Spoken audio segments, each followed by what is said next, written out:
이곳은 한창 중인 파티장. 밖으로 나온 한 남자가 딱딱한 콘크리트 바닥에 머리를 박기 시작합니다. 한 번, 두 번 박치기는 계속 이어졌고 결국 그의 머리에는 피가 나기 시작했죠. 이를 목격한 한 여자는 기겁을 하며 바로 구급차를 불렀습니다. 병원에 실려간 남자는 몇 바늘을 꿰매긴 했으나 다행히 생명에 지장은 없었죠. 이 남자의 행동은 우울증에서 비롯된 것이었습니다. 이 사건으로부터 10년 후 이 남자는 어떻게 되었을까요? 남자는 타임즈가 선정한 세계에서 가장 영향력 있는 백인의 표지를 장식했고 할리우드에서 출연료를 가장 많이 받는 배우 4위에 오르며 승승장구를 하게 됩니다. 이 남자의 이름은 브래들리 쿠퍼. 지금까지 아카데미 후보로 9번이나 오른 할리우드의 명배우입니다. 어린 시절의 일화만 들어봐도 브래들리가 얼마나 유별났는지 알 수 있습니다. 어렸을 때 그는 물속으로 다이빙하는 걸 좋아했는데 어느 날 고막에 선천적인 병이 있다는 걸 알게 된 부모님은 그에게 수영 금지령을 내렸죠. 그러나 그는 그 어린 나이에도 아랑곳하지 않고 부모님 몰래 다이빙을 해댔고 결국 고막에 구멍이 나버려 어른이 된 이후에도 귀마개 없이는 수영을 할 수 없는 몸이 되었습니다. 브래들리는 생각하는 방식조차 유별났습니다. 초등학생 시절 때부터 삶과 죽음에 대해 하루 종일 깊이 생각하곤 했다는데 이에 그는 삶과 죽음을 탐구하려면 이 직업을 가져야 한다고 결심했다고 합니다.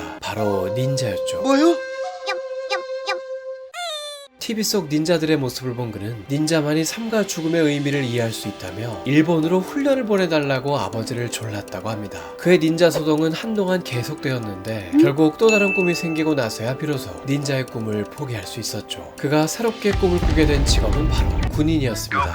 안돼! 육군사관학교에 보내달라고 아버지의 다리를 붙잡고 몇 날 며칠을 매달렸죠. 군인이 되고 싶었던 이유 또한 닌자가 되고 싶었던 이유와 마찬가지였는데 군인이라는 직업 또한 죽음을 이해할 수 있는 직업이라고 생각했다고 합니다. 아버지는 위험한 직업이라며 아들의 부탁을 단호히 거절했죠. 상황이 이렇게 되자 브래들리는 결국 공부밖에 할 수 있는 게 없었고 공부머리가 있었는지 그는 미국 최상위권 사립대학 중 하나인 조지타운 대학교에 입학해 영문학 전공, 프랑스어 부전공을 하며 탄탄한 스펙을 쌓았습니다. 이제서야 드디어 아버지가 보기에 아들은 바람직한 사회인의 길로 들어서고 있었죠. 그는 대학을 무탈하게 졸업했고 이제 아버지는 자신의 대를 이어 아들이 금융인의 길을 걸을 거라 생각했습니다. 그러나 졸업 직후 브래들리는 아버지에게 또 한 번 큰 충격을 주는데 난데없이 배우가 되겠다며 전문 배우학교에 입학하겠다는 것이었죠. 아버지는 뒷목을 잡으며 대체 이유가 뭐냐고 물었습니다. 이때 브래들리는 아버지에게 혹시 이날을 기억하냐며 한 이야기를 꺼내기 시작했죠. 때는 브래들리의 10대 시절 한 무더운 여름이었습니다. 그날 브래들리의 아버지는 거실에서 영화를 보고 있었고 마침 무료한 하루를 보내던 브래들리는 아버지 옆 소파에 앉아 영화를 같이 보기 시작했죠. 이때 함께 봤던 영화는 엘리펀트맨이라는 실화 바탕 영화였습니다. 19세기 런던에 살았던 한 기영아 조셉 메릭의 인생을 담은 영화인데 영화를 보는 내내 압도당하는 느낌을 받았고 다 보고 난 후에는 눈물을 멈출 수 없었습니다. 다음 날도 그리고 그 다음 날도 계속 생각날 정도로 깊은 영향을 받았죠. 이 순간 브래들리는 아버지 몰래 배우가 되겠다는 결심을 확고히 했다고 합니다. 대학 졸업 후에야 아버지에게 꿈을 털어놓은 브래들리는 일단 어마어마한 금액의 대출을 받았습니다. 학자금 대출로 약 9천만 원을 받아 뉴욕에 있는 전문 배우 학교에 입학했죠. 부모님은 당연히 이 결정을 못 믿어했는데 아들이 직접 학자금 대출까지 받아가며 확고한 의지를 보이자 마지못해 아들의 입학식에 가주었죠. 부모님은 이날 창립학장을 만나 아들의 미래가 걱정된다고 솔직하게 말했는데 이때 창립학장은 입학시험 때부터 아들을 눈여겨봤었다며 당신 아들은 분명 끝까지 갈 겁니다 라고 말했다고 합니다.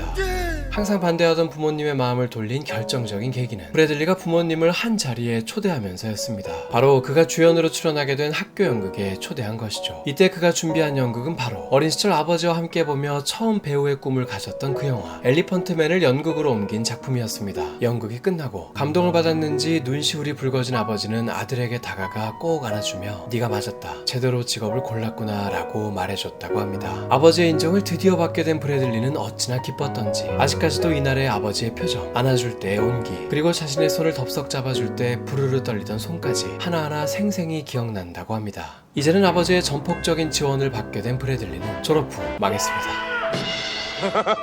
참가하는 오디션마다 줄줄이 낙방했고 탈락이 반복되다 보니 자신감을 잃어갔죠. 어느새 그는 호텔에서 도어맨 생활을 하며 근근히 생활비와 학자금 대출을 갚는 신세로 전락했습니다. 그러던 어느 날 그는 이곳에서 할리우드의 대스타를 만나게 되는데 당시 타이타닉으로 최고의 주가를 찍고 있던 꽃미남 배우 레오나르도 디카프리오였습니다. 브래들리가 일하던 호텔에 손님으로 온 것이죠. 레오나르도의 가방을 객실까지 들어주며 꽤나 두둑한 팁을 받았는데 같은 또래임에도 이미 세계적인 배우가 된 랭크와 그가 건넨 팁을 받으며 가방을 들어주는 자신의 처지가 비교되어 자괴감이 들었다고 합니다. 그렇게 현실의 벽에 무너져 내린 브래들리 쿠퍼. 그러나 끈질긴 두드림 끝에 그는 드디어 오디션 합격 연락을 받게 됩니다. 한 드라마의 조연 역할을 따내게 된 것이죠. 첩보 스릴러 드라마 엘리어스에서 주인공을 짝사랑하는 신문기자 캐릭터를 연기했습니다. 이 드라마는 에미상, 골든글로브 시상식 등에서 주목을 받으며 기대 이상의 인기를 얻었는데 이러다 보니 브래들리의 인지도도 자연스럽게 올라갔죠. 이 드라마는 무려 5번째 시즌까지 이어가며 장수 시리즈로 자리매김을 하게 됩니다. 그러나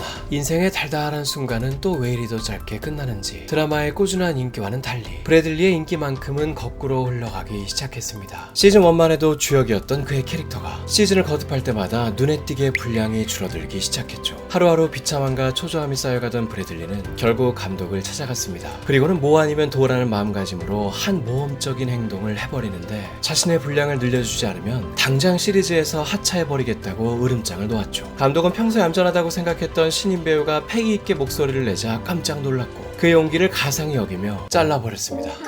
괜히 센 척했다가 본전도 못 찾은 것이죠. 결국 브래들리의 캐릭터는 시즌4부터 이름만 언급될 뿐 아예 등장하지 않는 캐릭터가 되어버리며 금세 잊혀지는 존재가 되고 맙니다.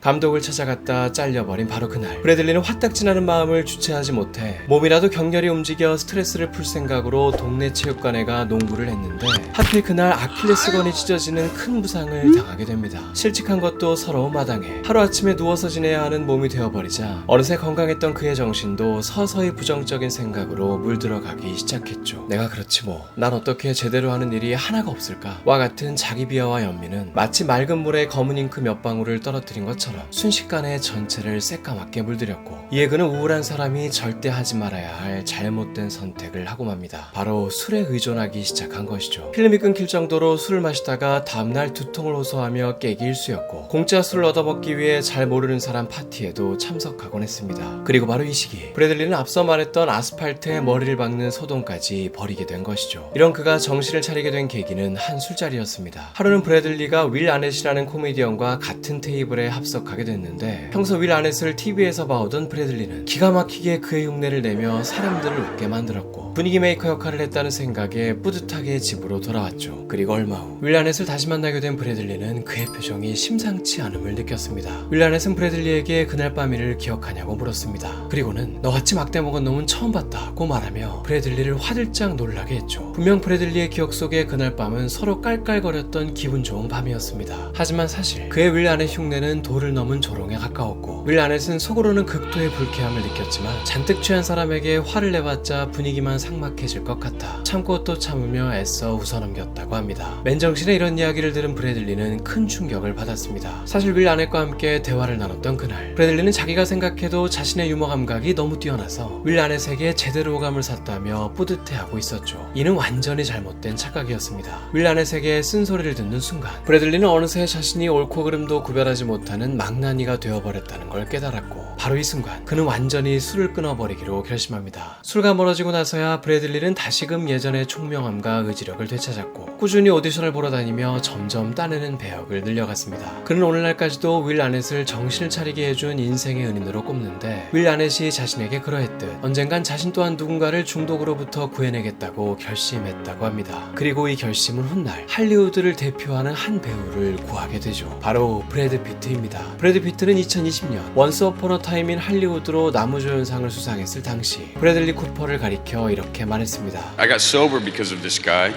and every day has been happier ever since. I love you and I thank you. 브래들리는 브래드 피트가 이혼 후 술에 빠져 지내는 모습을 보고는 알코올 중독자 모임에 브래드 피트를 직접 데려다 주기도 하고 15년 넘게 술을 한 잔도 입에 대지 않고 있는 자신이 산 증인이라며 꾸준한 설득을 통해 브래드 피트가 마음을 다잡도록 도왔습니다. 이들은 사람들이 보는 앞에서 뜨거운 포옹을 했고 식장은 더욱 훈훈한 분위기가 되었죠. 이렇게 술로 인해 인생이 망가지고 또 술을 끊으며 제자리를 찾기 시작했던 브래들리 쿠퍼는 아이러니하게도 술고래 역할로 인해 일약 스타덤에 오르게 됩니다. 이 영화는 바로 2009년에 개봉한 행오버라는 영화였죠. 행오버, 즉 숙취라는 제목에서 느껴지듯이 이 영화는 술로 인해 벌어지는 믿지 못할 이야기를 다룹니다. 친구의 결혼을 앞두고 광란의 총각 파티를 벌인 3명의 남자가 다음날 아침 필름이 끊긴 상태로 깨어나게 되는데 방에는 웬 호랑이가 들어와 있고 멀쩡했던 치아가 사라져 있으며 결혼을 앞둔 신랑은 실종되어 연락이 안 되는 등 하루아침에 벌어진 총체적 난국을 다룬 영화입니다. 이 영화는 골 때리는 B급 19금 코미디로서 입소문을 탔고 제작비의 8배를 벌어들인 것은 물론